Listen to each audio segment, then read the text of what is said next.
find yourself, like, daydreaming at your desk about winning some sort of boss lottery? Oh, you mean like where your reward is a manager who actually uses a calendar and understands the concept of a reply-all email? Exactly, someone who just gets it.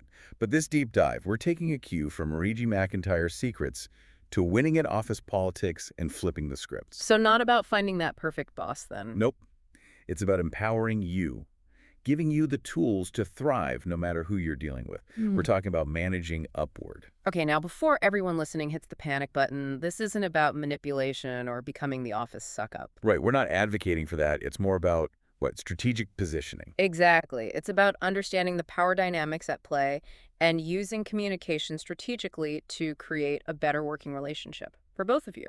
Because whether we like it or not, our bosses have a massive impact on our careers. Huge. And that's true whether you're just starting out or gunning for the C-suite. Your boss has a direct influence on the projects you get, how visible you are within the company. Even how happy you are to come to work each day. Exactly. Okay, so point taken. The boss matters. But this whole managing upward thing, it can feel a little, I don't know, icky. Shouldn't a good boss just create a positive environment naturally without me having to, like, manage them? I hear you. And it's a good point. I think it often comes down to this misconception we have about bosses. We tend to put them on a pedestal, assuming they've got it all figured out. In reality, they're probably just as stressed and confused as the rest of us. Often even more so. Something McIntyre pointed out that really resonated with me is that your boss is often being managed too. They have their own performance metrics, their own deadlines. And their own boss breathing down their neck. Exactly. They're navigating the same office politics as everyone else. So, step one, ditch the fantasy of the perfect boss. Check. But then, how do we actually manage upward without turning into someone we don't even recognize? It starts by really trying to understand your boss's world. And I don't mean figuring out their go-to coffee order. Though that can't hurt. Sure. But I'm talking about digging deeper. What are their goals, their priorities? What keeps them up at night? So, basically, become their work therapist. Not quite. The key takeaway here is anticipation. Oh, okay. So, less Freud, more mind reader. Think of it this way. You want to be a proactive problem solver, not just someone who reacts when things go wrong. Got it. So instead of panicking when a project hits a snag, you come prepared. Exactly. McIntyre gives a great example. Imagine a big deadline's coming up, right? You could go to your boss with, uh-oh, we're behind, Or, we've hit a bit of a roadblock, but I've already brainstormed some solutions. Now you're not just dumping a problem on their plate, you're showing initiative. Problem-solving skills. Resourcefulness. All things good bosses love. Okay, making you the office hero, got it. But that all requires a certain level of, well, trust, doesn't it? Absolutely. And building that strong foundation is so important. Because no amount of mind reading will fix a relationship where, there isn't that underlying trust. Right. And McIntyre's point is that trust isn't this magical thing you either have or you don't. It's built. Okay, so how do we build it? Through action. Reliability. Being someone your boss can actually count on.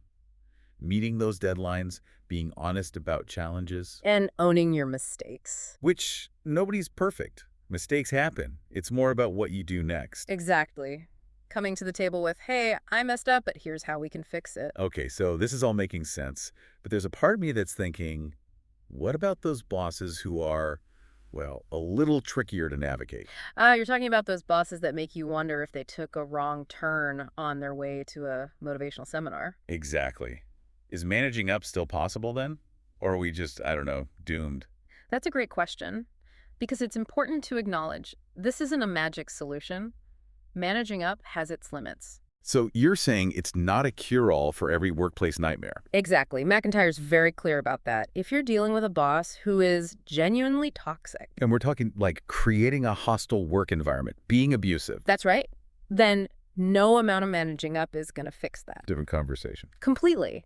And in those situations, honestly, the best thing you can do is prioritize yourself. That's your well-being, mental health. Absolutely. But for those situations where the boss isn't irredeemable, Where there's hope. these strategies can really empower you to take control of your career, regardless of who happens to be in the corner office. So it's like we're giving everyone listening this toolkit, right? Ways to handle, like, even the trickiest boss situations. And this is a big BUT. Always got to prioritize yourself. Right, like knowing when a job is, well, maybe just not the right fit. or when it's time to jump ship. See, that right there is a perfect example of what McIntyre calls political intelligence, knowing when to walk away. Okay, so not just managing up, but sometimes managing OUT. Sometimes. And you know what really fascinates me about all of this is how it connects to this idea of, well, agency. We tend to think of power as only coming from the top, right? Yeah, like it's the boss's world, and Yeah, we're just living in it. exactly. But what McIntyre argues, and I think what we're seeing with all these managing up strategies, is that even without like formal authority, you can still have influence. You can shape your own work life through your actions. By understanding how to play the game, even if we don't love the rules. Exactly. And that, I think, is pretty powerful stuff. Absolutely. But, like we were saying earlier, knowing the theory is only half the battle.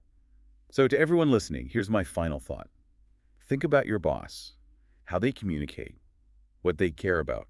What's one small thing, just one thing, that you can do this week to get on their wavelength? Ooh, I love that. It really doesn't have to be some big, grand gesture. Even something as simple as asking a well-timed question can make a huge difference. Because at the end of the day, this whole deep dive wasn't about finding that, mythical perfect boss. It was about giving you the tools to not just survive, but thrive no matter who you're working for. And honestly, that's a skill that will serve you well no matter where your career takes you. Couldn't agree more. Until next time, everyone, happy managing up.